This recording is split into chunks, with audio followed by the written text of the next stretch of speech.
السلام علیکم ورحمۃ اللہ وبرکاتہ۔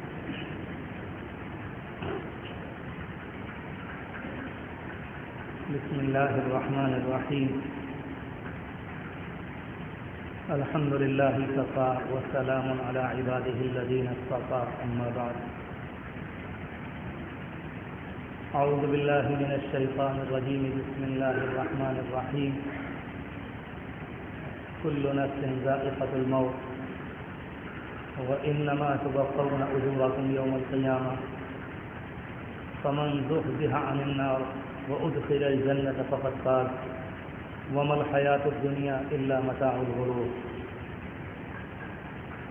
وقد قال النبي صلى الله عليه وآله وسلم: الكيس من دان نفسه وعمل لما بعد الموت، والعاجز من اتبع نفسه هواها وتمنى على الله الاماني۔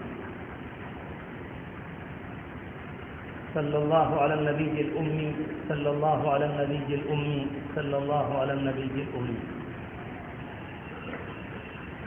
بہت ہی احترام اور بہت ہی عزت کے مستحق میرے بزرگوں، دینی اور ایمانی بھائیوں اور عزیز طلباء، اللہ تبارک و تعالی نے قرآن پاک میں بہت سے موقعوں پر آخرت کو اس طرح سے بیان فرمایا ہے کہ اگر کوئی اللہ کا بندہ اس آنے والی آخرت کو اپنی صحیح نگاہ سے، بصیرت سے، سوچ سمجھ سے یہ چاہے کہ میں آخرت کو اپنی نگاہوں سے اس دنیا میں دیکھ لوں، تو قرآن کریم کا بیان کچھ ایسا ہے کہ آخرت ایسے پڑھنے والے کو اپنی آنکھوں سے نظر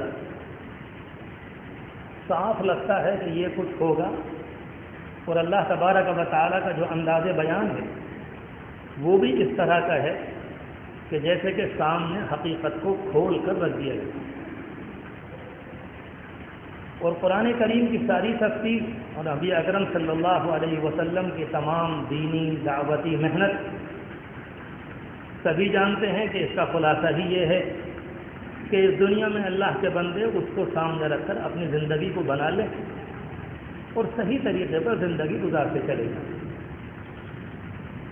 اللہ تبارک و تعالیٰ اپنے بندوں سے کلام پاک میں بار بار بہت سے موقعوں پر بدل بدل کر طریقے سے فرماتا ہے: ان ربکم لرؤوف الرحیم، کہ بے شک تمہارا رب بہت معاف کرنے والا ہے۔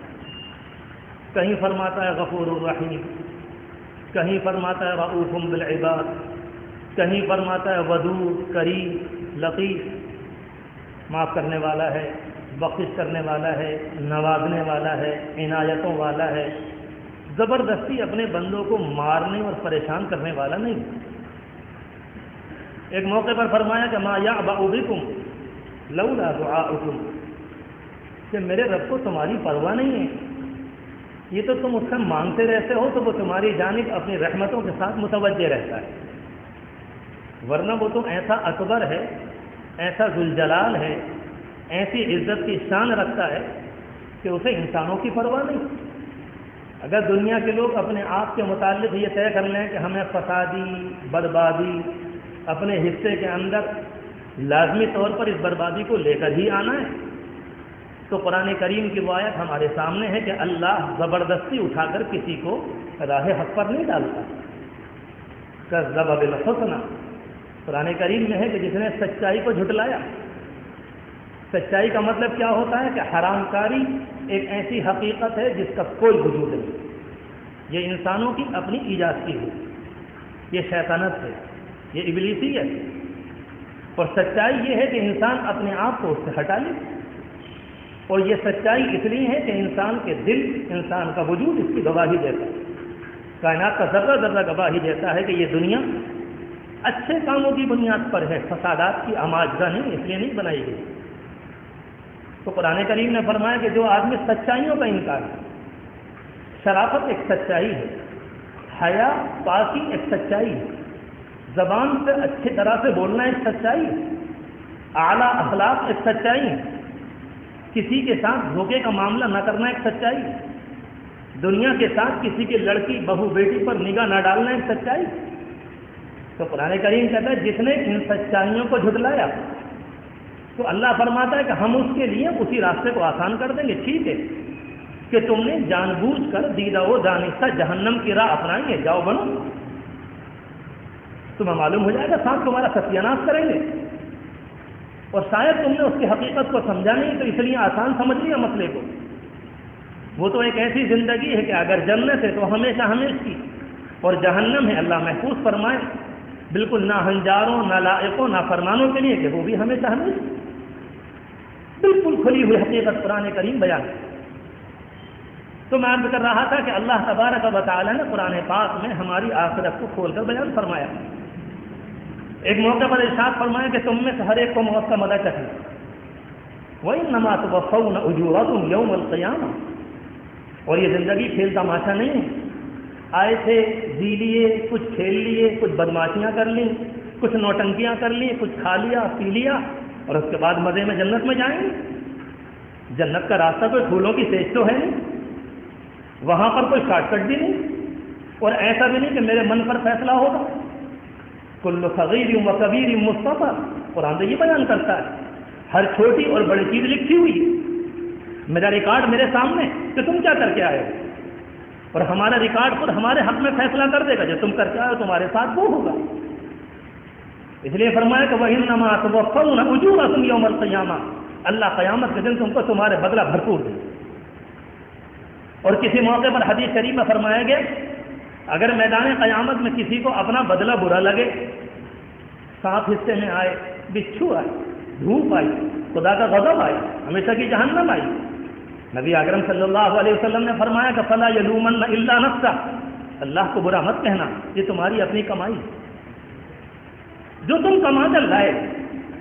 دنیا کا ایک عام انصاف والا دنیا میں اس لیے مشہور ہوتا ہے کہ وہ انصاف کرتا ہے، سارے محلے میں اس کا چرچا ہوتا ہے، کہیں کا کوئی چیئرمین ہو، کہیں کا کوئی پردھان ہو، کہیں پولیس والا کوئی ایسا انصاف بر آ جائے تو پورے شہر میں ہو جاتی کہ بڑے انصاف کا انسان آیا کہ جی رشوت قبول نہیں کرتا، بالکل بے ایمانی کے بعد اسے برداشت کریں، یہ تو انسانوں کا معاملہ ہے۔ اور وہ جو علام الغیوب ہے، جب انسانوں کے انصاف کی بنیاد پر انسان کی یہ تعریف ہوگی تو جس نے انصاف کو بنایا ہے دنیا کے اندر اسے جگہ دی، وہ خود کیسا انصاف کرنے والا ہوگا۔ تو اس کا ایک اپنا نظام ہے کہ جو اللہ کا بندہ کر کے آئے گا ہم اس کو شاندار بدلہ دیں گے، اور جو اللہ کا بندہ کر نہیں آئے گا اس کے ہمارے کوئی جگہ نہیں۔ اور یہ والی بات چاہے کسی خاندان کے ہوں، علامہ کے بیٹے ہوں کہ شیوخ کے بیٹے ہوں، آپ کون ہیں، کیا ہیں، کس منصب کے ہیں، کس خاندان کے ہیں، دنیا میں آپ کے ساتھ ہزاروں فوجی تھے یا دنیا کے اندر آپ آرمی کے چیف تھے، کیا تھے آپ، وہ آپ جانیں۔ جب آپ ہمارے یہاں آئے ہیں وَكُلُّهُمْ آتِيهِ يَوْمَ الْقِيَامَةِ فَرْدًا، تم کل قیامت میں ہمارے پاس اکیلے آئے۔ جس طرح سے انسان جنم لیتا ہے ماں کے پیٹ سے تنہا، رب العالمین فرماتا ہے تم اکیلے آؤ گے اور تمہارے ساتھ تمہارے اعمال کے مطابق فیصلہ ہوگا۔ تو قرآن کریم میں ایسی حقیقتوں کو کھول کر بیان کیا، وہ صرف اس لیے تاکہ اس دنیا میں میں اور آپ اپنی آنکھوں کو کھولیں۔ بہت بڑی غلط فہمی، میں واللہ جمعے کے دن اپنی آخرت کو یاد کر کے پہلے اپنے آپ سے پھر آپ سے بڑے ادب سے عرض کر رہا ہوں، ہمیں بہت بڑی غفلت کا شکار ہے۔ ہمیں دنیا میں ہر چیز کا یقین ہے، ماں باپ کے غصے کا یقین، بیوی کی ناراضگی کا یقین، اپنے دوست احباب کا یقین، اور تجارت کا پارٹنر اگر بگڑ جائے تو تجارت کی بربادی کا یقین۔ دنیا کے اندر ہزاروں یقین ہیں، اور اگر آپ مجھے انصاف کے ساتھ کہنے کی اجازت دیں تو کہوں اگر یقین نہیں ہے تو رب کعبہ کی قسم آخرت کا یقین نہیں۔ علم ہونا الگ ہے، یقین ہونا الگ ہے۔ اس کو علم کہا جاتا ہے کہ ہم اور آپ کہتے ہیں کہ سانپ کاٹ لیتا ہے تو انسان مر جاتا ہے، یہ علم ہے۔ فرق ہے، لوگ کہتے ہیں کہ بچھو کاٹ لے گا تو انسان روتا رہے گا، مگر کوئی انسان دنیا کے اندر عقل مند ایسا نہیں ملے گا جو اپنی انگلی کو سانپ کے منہ میں دے دے، کیونکہ یقین ہے۔ ہو سکتا ہے کہ اس کے بعد بات کرنے کا موقع نہ ملے اور شاید میں ہمیشہ کے لیے دنیا سے چلا جاؤں، لیکن جب یہی معاملہ اس یقینی ایک جانوروں کے ساتھ کا ہے، جب قبرستان جاتے ہیں تو وہاں ہمارے دل میں کوئی فرق نہیں آتا، سب جانتے ہیں، سب مسلمان ہیں، سب کلمہ گو ہیں، سب حضور پاک علیہ السلام کی امت ہیں، کوئی اللہ کا شکر دہریہ نہیں ہے، منکر نہیں ہے، باغی خدا نہیں ہے، قرآن کا انکاری نہیں. قبرستان میں کھڑے ہوں گے اور پھر حال یہ کہ ہمیں دنیا بھر کی ساری باتیں ہوتی ہوں گی جس موقع پر مردے کو دفن کیا. ارے آپ تو کہتے ہیں کہ مجھے یقین ہے. اگر یقین ہوتا تو چہرے کی رنگت بتاتی، یقین ہوتا تو ہوائیں اڑ رہی ہوتی، اور یقین ہوتا تو یہ بات سامنے آتی کہ آج لوگ اس کو لے کر آئے، کل مجھ کو لے کر آئے. یقین نہیں، یہ اپنے ساتھ دھوکہ اور جھوٹ ہے. یقین کی مایا تو الگ ہوتی، یقین کی کیفیت الگ ہوتی ہے. اس کو معلومات کہتے ہیں کہ حضور پاک علیہ السلام کے ارشاد کی بنیاد پر مان لیا جہاں جہاں جلد اس قبر کے اندر یہ ہونے والا، یہ ہونے والا، اس کو معلومات کہتے ہیں، اس کو یقین نہیں کہتے. یقین تو وہ ہے کہ وہ کیفیت اتر کر سامنے آ جائے. اور حال کیا ہے؟ اب تو نوبت یہاں تک آئی، ہم اپنی بات کو کیا کریں، ہمارا حال تو ہے ہی بس.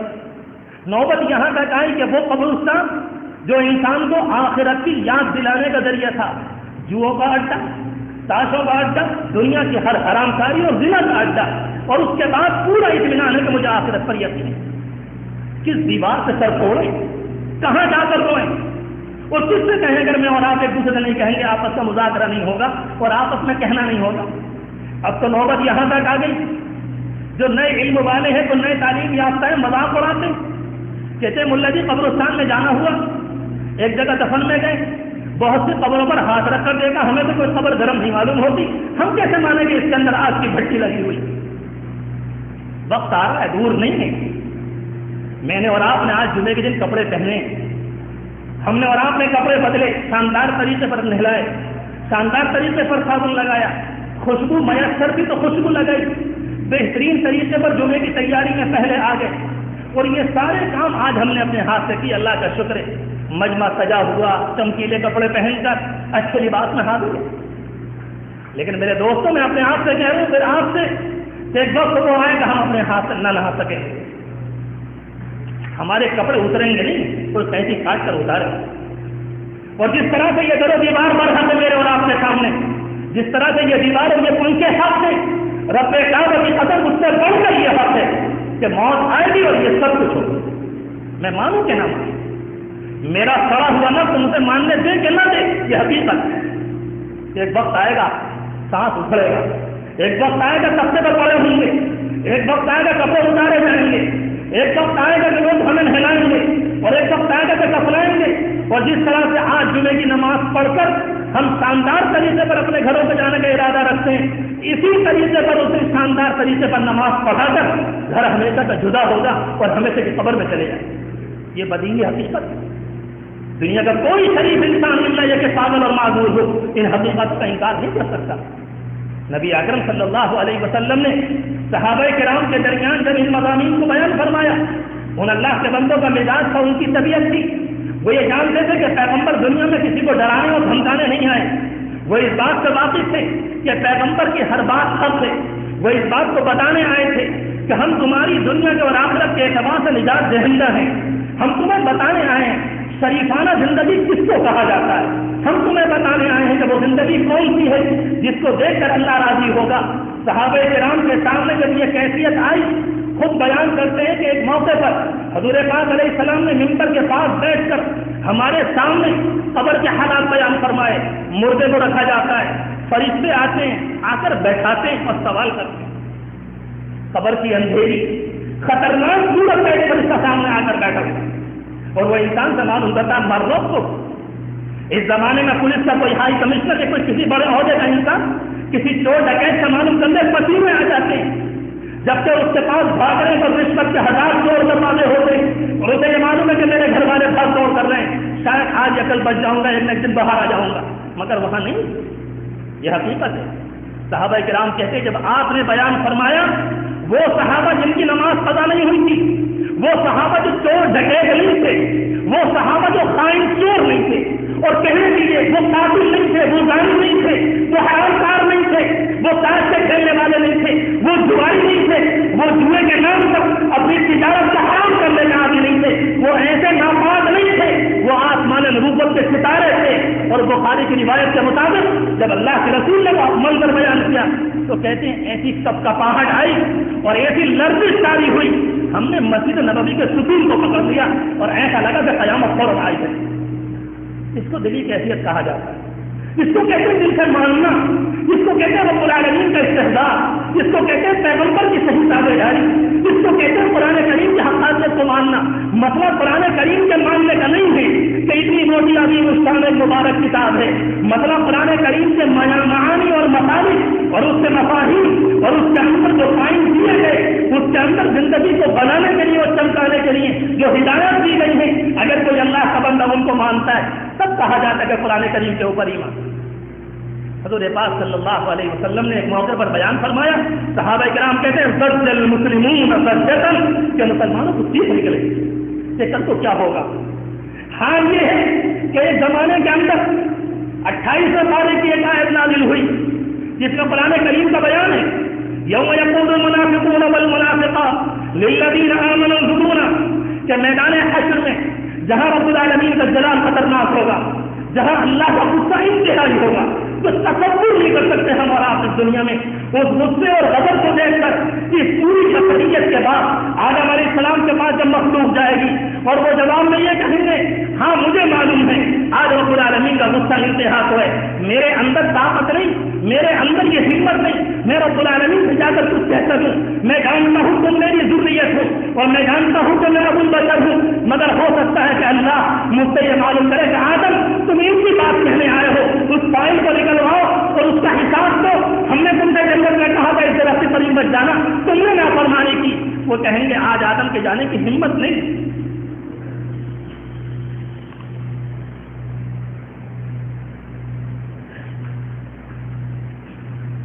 اللہ معاف فرمائے، اللہ معاف فرمائے، ہماری غفلت نے ہمارا ستیہ ناش کیا ہے، ہماری غفلت نے ہمارا ستیہ ناش۔ آئیں گے نوح علیہ السلام کے پاس، ابراہیم علیہ السلام کے پاس، اور سارے کے سارے یہ کہیں گے کہ اللہ سے بات کرنے کی آج میری ہمت نہیں۔ ہر ایک منع کرے، ہر ایک، جس دن رب العالمین کا غصہ انتہا کو ہوگا۔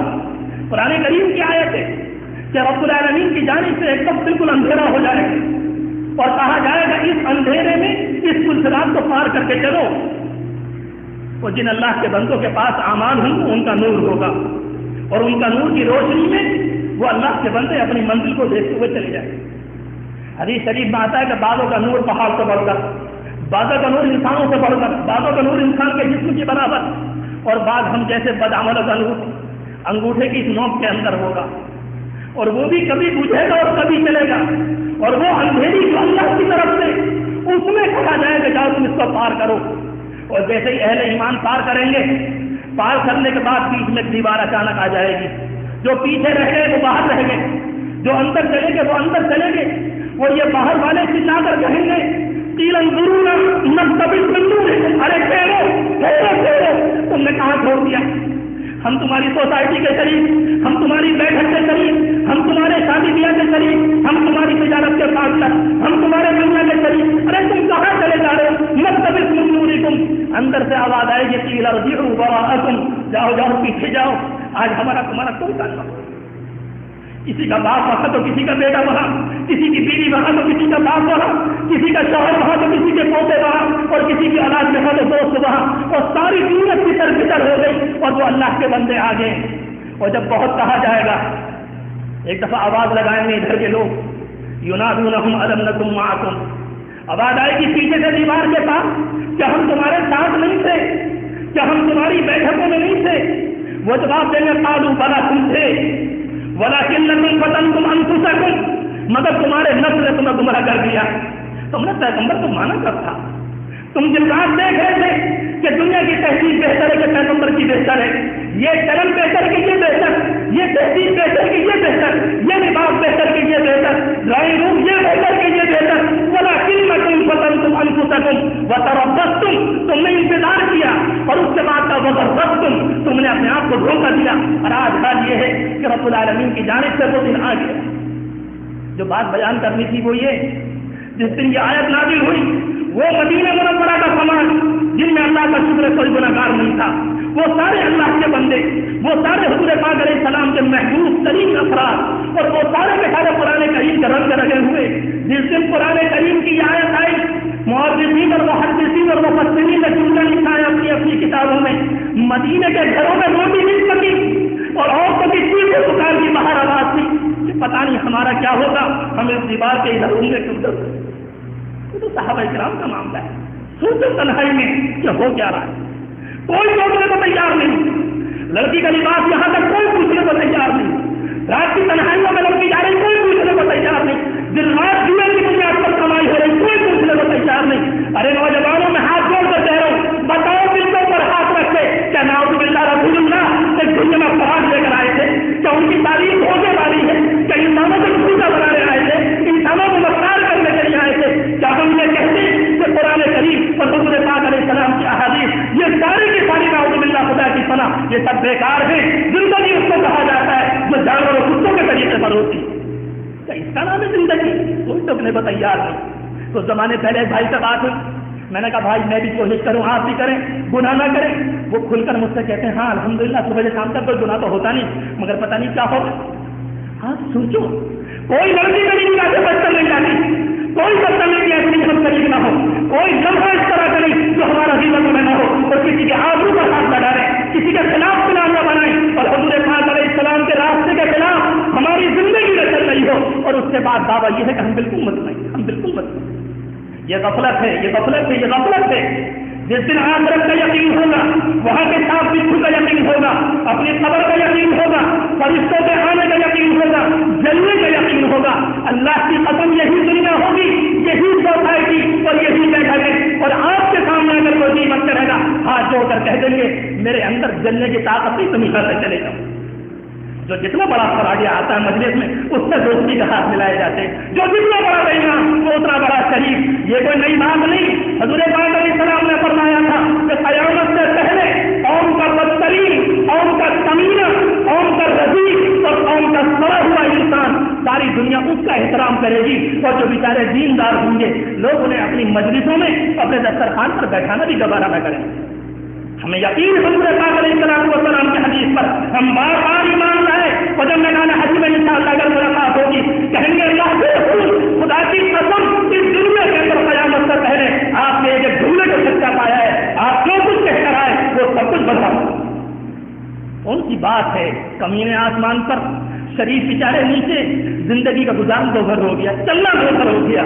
حالات یہ ہیں کہ لڑکیوں کا قابو اور لڑکیوں پر کنٹرول بالکل نظارہ کہ تصور کے اندر بات نہیں اور سارے اطمینان سے کہا جاتا ہے کہ سب کچھ ٹھیک. حضور پاک صلی اللہ علیہ وسلم کے ساتھ ایک دن حضرت عمر رضی اللہ تعالیٰ عنہ تھے. بخاری شریف کی روایت ہے.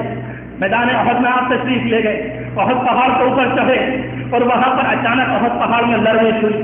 احد پہاڑ تو بہت لمبا چوڑا ہے، جانے والے اللہ کا شکر دیکھ چکے ہیں. بہت لمبا چوڑا پہاڑ، لرزش ہوئی. حضور پاک علیہ الصلوۃ والسلام نے ٹھوکر لگائی اور آپ نے کیا فرمایا کہ ٹھہر جا، تیرے اوپر ایک صدیق ہے اور تیرے اوپر ایک شہید ہے. حضرت صدیق اکبر بھی موجود تھے، عمر فاروق بھی موجود تھے.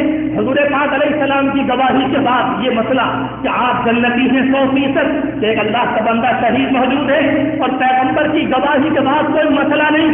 ایک حدیث میں آتا ہے آپ نے خود فرمایا کہ لو کان بعدی نبی جل کان عمر، اگر میرے بعد نبوت کا سلسلہ ہوتا تو یہ عمر ہوتے.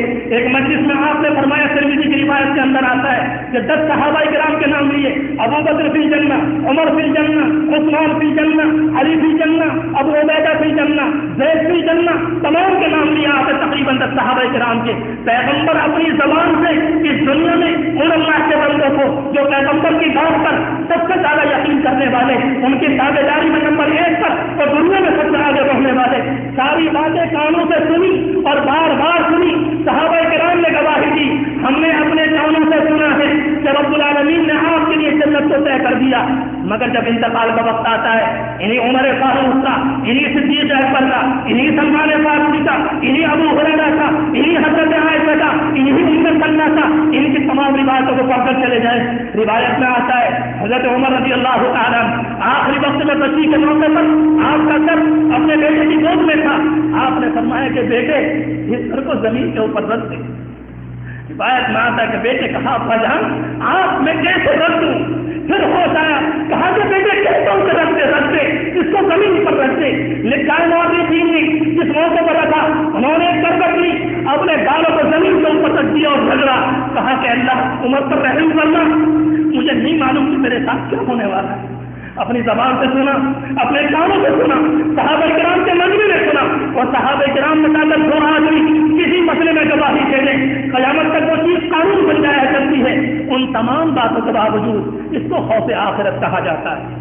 دو باتیں الگ ہیں، ایک اللہ کا بندہ اگر کوئی گناہوں سے بچنا چاہے، قسم خدا کی، قسم خدا کی، قسم خدا کی، پیدا کرنے والے کی قسم، اس دنیا کے بنانے والے کی قسم، قیامت کا اگر خوف نہیں ہے، جہنم سامنے نہیں ہے، عذاب قبر سامنے نہیں، دنیا کا کوئی قانون، سماج کا کوئی دباؤ، ماں باپ کا کوئی کاٹ چپٹ انسان کو گناہ سے باز نہیں کر سکتا۔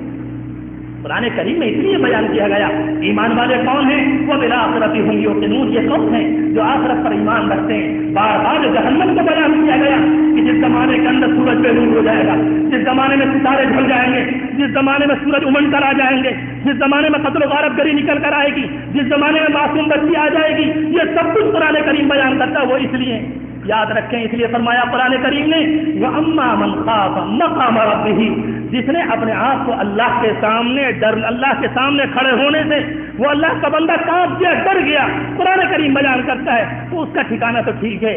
اگر کسی آدمی نے اس کو نہیں مانا، یہ کوئی اچھی علامت نہیں ہے۔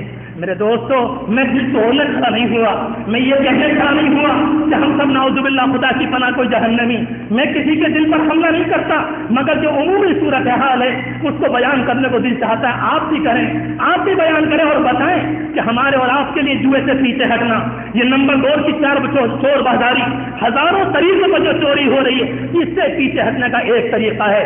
ہو سکتا ہے کہ بھوکے مر جائیں، ہو سکتا ہے کہ لڑکیوں کی شادی پرانے کپڑوں میں کرنی پڑے، اور ہو سکتا ہے کہ پیٹ کے اوپر پتھر باندھنے کی نوبت آ جائے، اور ہو سکتا ہے کہ گھر کے اندر بھوک کی بنیاد پر بوڑھی ماں مرتی ہوئی نظر آ جائے۔ اگر حرام سے بچ گئے، خدا کی قسم سستا سودا ہے، کوئی مسئلہ نہیں۔ 1000 بار ایسی موت مبارک، 1000 بار ایسی زندگی مبارک اس زندگی کے مقابلے میں جو سانپ اور بچھوؤں پر بنی ہوئی ہو، جو سانپ اور بچھوؤں کے اوپر تیار ہوئی ہو۔ کون ہمیں بچائے گا؟ اللہ تبارک و تعالیٰ بڑا کریم، بہت معاف کرنے والا ہے، وہ اتنا رحیم ہے، اگر بندہ اس کی جانب متوجہ ہوتا ہے وہ تو اپنے بندوں کو معاف فرما دیتا ہے۔ حدیث شریف میں آتا ہے ایک باپ نے اپنے بچوں کو وصیت کی، میں نے بڑے گناہ کیے، بڑے پاپ کیے، بڑی غلطیاں کی، میرے بعد اس کو تم جلا دینا، میری رات کو بہا دینا اور میری رات کو اڑا دینا۔ بچوں نے یہ سارا کام کیا۔ حدیث شریف میں پورا واقعہ بیان، رب العالمین کی جانب سے حکم ہوا، سب کو جمع کر لیا گیا۔ انسان سمجھتا ہے کہ انسان مر گیا، انسان تو اس روح کا نام ہے جو جسم کے اندر ہے۔ لوگ جسم کو جلا کر یہ سمجھتے کہ انسان چلا گیا، انسان جو آیا تھا وہ تو اوپر چلا گیا، کہ ڈیڈ باڈی کے ساتھ کچھ بھی کرتے رہو، اسے جلاتے رہو، کاٹتے رہو، اس سے کوئی فرق نہیں پڑا کرتا، وہ تو چلا گیا۔ رب العالمین نے بلایا، اور حدیث شریف میں کہ رب العالمین کا حکم ہوگا اس بندے کو تنہائی میں حاضر کرو، بندہ سامنے آئے گا اور آ کر لڑکتا ہوگا، کانپتا ہوگا۔ رب العالمین خود محاسبہ کرنے والا، خود اس کے سامنے ہم تصور نہیں کر سکتے، اور اللہ تبارک و تعالیٰ اس سے پوچھے گا کہ تم نے یہ کیا کیا؟ کہے گا اللہ میں نے گناہ سے ڈر کر، اپنے پاپوں سے ڈر کر میں نے یہ کام کیا۔ اللہ فرمائے گا اچھا کوئی ایسا بھی ہے جو مجھ سے ڈرتا ہے، تو نے میرے ڈر کی وجہ سے یہ کیا، جا میں نے تجھ کو معاف کر دیا، اور جنت میں جتنا بڑا محل لینا چاہے لے لے۔ میں صرف یہ عرض کرنا چاہتا تھا کوئی کسی کے دل پر حملہ نہیں، توڑنا مقصود نہیں، مگر یہ ضرور ہے اپنی آخرت کو یاد رکھیں، قدم اٹھاتے ہوئے سوچیں، نگاہ کو ڈالتے ہوئے سوچیں، بڑی تکلیف ہوتی ہے۔ ہزاروں نوجوان اس کام پر لگ گئے، جو لڑکی جا رہی اس کو وہاں تک پہنچایا۔ دوستوں میں کیسے کہوں، سوچو آج اگر تم نے یہ کام کیا ہے، یاد رکھنا یہ حدیث کا مفہوم ہے کہ اگر کوئی آدمی کسی کی بیٹی کے اوپر نگاہ ڈالتا ہے اللہ لازم کر دیتا ہے اس حرام کاری کو، تیری بیٹی اور تیری نسل میں تیری پوتی اس حرام کاری کا قرضے کو ادا کرے گی کہ تو نے نگاہ ڈالی۔ دنیا میں لوگ اس پر نگاہ ڈالیں گے، تو نے حرام کاری کی تو تیری بہو بیٹی بچ نہ سکیں گی۔ یہ دنیا کے سب سے بڑے سچے نے بیان کیا۔ اس کا مطلب یہ نکلا کہ جان بوجھ کر قسم کھائیے کہ جو کچھ میری نسلوں کے ساتھ ہو تو ہو، مگر میں ماننے کو تیار نہیں۔ اللہ سے کیا مقابلہ کرنا ہے؟ کون مقابلہ کر سکتا ہے؟ قوم عاد کو پٹک پٹک کر مارا، قوم سمود کو تیس سے مارا، اس زمانے کے سب سے بڑی سلطنت فرعون کو ڈبو کر مارا، اور سارے لشکر کے ساتھ مارا۔ اور قرآن کریم کے سارے بیان بتاتے ہیں نہ کوئی بچا سکا، اور قرآن کریم کا یہ بھی بیان ہے فما بکت علیہم السماء والارض، نہ آسمان نے آنسو بہائے نہ زمین ان کے اوپر روئی، وما كانوا منظرین، نہ تم اس حال میں تھے کہ تمہارے اوپر افسوس ہوتا۔ خستم جہاں خستم جہاں جہاں کتوں کی مات مرو اور خنزیر سے اگر دنیا پاک ہو جائے تو بہت اچھا ہے تمہاری موت پر کوئی رونے والا نہیں. اللہ اس موت سے حفاظت فرمائے, اس زندگی سے حفاظت فرمائے, اس مرنے سے حفاظت فرمائے جس کے بعد یہ سب کچھ ہوگا. اللہ مجھے بھی, آپ کو بھی, ہم سب کو, ہمارے گھرانوں کو, ہمارے شہر کو, محلے کو توفیق دے کہ رب العالمین ہمیں پاک صاف ستھری زندگی دے دے. بہت دن ہو گئے, مجھے نہیں معلوم کہ میری زندگی کتنی باقی ہے, آپ کو نہیں معلوم آپ کی زندگی کتنی باقی ہے. یہ سب دھوکے کی باتیں ہیں. ابھی یہ ہوگا, ابھی یہ ہوگا. جو کل کرنا ہے وہ آپ, اور جو آپ کرنا ہے اسی لمحے کے اندر نیت کریں. اللہ سے معافی مانگے کہ مالک آپ بچا لیجیے, آپ بچانے والے ہیں. ہم آپ سے سچے دل سے صاف ستھری پاک زندگی مانگتے ہیں. اگر رب العالمین سے مانگیں گے, اللہ بندے جو آتے ہیں دھکا نہیں دیتا, رب العالمین قبول فرماتا ہے اور بندے کے لیے اچھے فیصلے کرتا ہے. اللہ تبارک و تعالی ہم سب کے لیے حیات طیبہ, اطمینان, امن, سکون کی زندگی اور سارے مسلمانوں کے لیے عافیت و بھری زندگی مقدر فرمائے. اور جب وقت آخر آئے تو ایمان پر جانا مقدر فرمائے اور آخرت میں اپنی مغفرت کا ملنا ہم سب کے لیے یقینی فرما دے. وآخر دعوانا ان الحمد للہ رب العالمین.